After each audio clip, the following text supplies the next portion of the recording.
Allez, qu'est-ce qui se passe dans ton lien cette semaine? On va aller voir un petit peu ce qui va se passer. Toi qui es en parcours sacré, âme jumelle, flamme jumelle, on y va. Qu'est-ce que on te dit? Bon, pour cette semaine, on te demande de faire preuve de sagesse, de ne pas prendre de décisions hâtives sous le coup des émotions. Par contre, si les émotions remontent, alors c'est le moyen pour toi encore de faire le point sur ce qui se passe dans ta vie. Aujourd'hui, voilà, tu as compris que le silence de ton autre était nécessaire dans ton parcours parce que tu chemines de ton côté, tu avances, tu n'es plus dans cette souffrance par rapport à cette dépendance affective que tu avais par rapport à lui, par rapport à votre relation, par rapport à l'intensité des sentiments, et euh, on voit finalement que tu as trouvé la paix par rapport à ça. Et c'est ça, c'est-à-dire un grand point que tu viens de franchir, un grand cap, parce qu'il faut aussi savoir se féliciter des étapes qui ont été faites dans ces parcours-là, qui sont ô combien douloureux, ô combien tortureux, et c'est compliqué émotionnellement de vivre une relation d'une telle intensité. C'est un cadeau, mais c'est un cadeau qui vous est fait pour justement parce que vous êtes vous-même ce cadeau. Alors, ce qu'on te dit, c'est que là, tu vas te poser la question si cette semaine, tu dois lui envoyer un message. Est-ce que je lui envoie un message? Est-ce que je lui envoie pas un message? Si j'envoie un message, est-ce qu'il va me répondre? Est-ce qu'il va me lâcher un vu? Est-ce que? Alors, on y va. Et ce qu'on te dit, c'est que si tu envoies un message, les effets escomptés ne seront pas vraiment là. En fait, on voit que pour le moment, c'est pas forcément la nécessité. En tout cas, si tu le fais, n'attends pas de réponse, ne sois pas dans l'attente, ne sois pas dans la frustration. Parce qu'effectivement, on voit qu'il n'a pas forcément cette semaine envie de communiquer avec toi. Il est toujours dans ce refus. On me dit qu'effectivement, par rapport à ce lien, la clé, c'est de comprendre que lui a besoin aussi d'être dans le même état d'esprit que toi, sauf qu'il n'y arrive pas.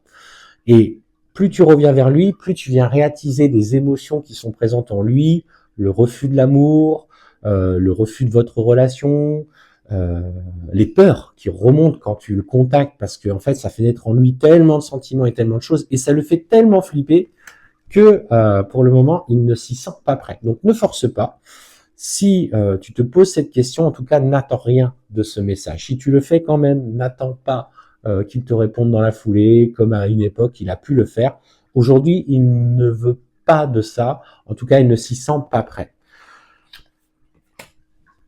Alors, et effectivement, ce qu'on te dit, c'est que pour le moment, il est en train de gérer des problèmes qu'il rencontre. On me parle effectivement qu'il y a des compromis qui sont faits dans sa vie. Alors, il y a des choses qui évoluent. On voit qu'au sein de son foyer, il se sent de plus en plus isolé par tout ce qui remonte. Il s'isole aussi peut-être de cette personne qui vit auprès de lui. On sent d'ailleurs qu'il y a quand même de sa part un grand manque de communication. En plus de ça, cette tierce personne est dans la manipulation. Elle maîtrise tout. Elle lui ment, elle le manipule.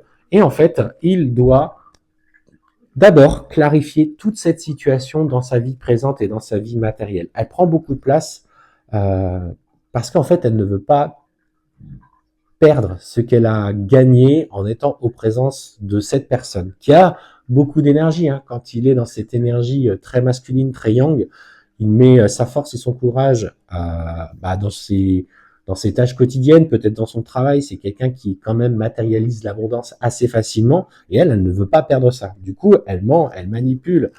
Et en fait, ce qu'on te dit, c'est que une fois qu'il aura réglé ça, il va se poser la question, effectivement, tu vois, la carte du retour est sortie. Donc, il va se poser des questions. Pourquoi il ressent autant d'attirance, autant de pensée, autant d'intensité dans le lien qui vous unit. Et en fait, on te dit qu'il va, du coup, prendre le temps d'écouter son âme. Donc, pour cette semaine, je t'invite à pas trop communiquer, ou en tout cas à pas forcer la communication, parce que ça serait plus te nuire, plus nuire à votre relation. Donc, si tu envoies un message parce que tu en as besoin et qu'à un moment donné, c'est trop fort et que tu as besoin d'exprimer quelque chose, n'attends pas de réponse de sa part. Plus tu seras dans la frustration, plus il aura la nécessité de s'éloigner de toi parce qu'il va ressentir avec vous des émotions qui vont remonter. Laisse-le régler ce qu'il a besoin de régler à titre personnel.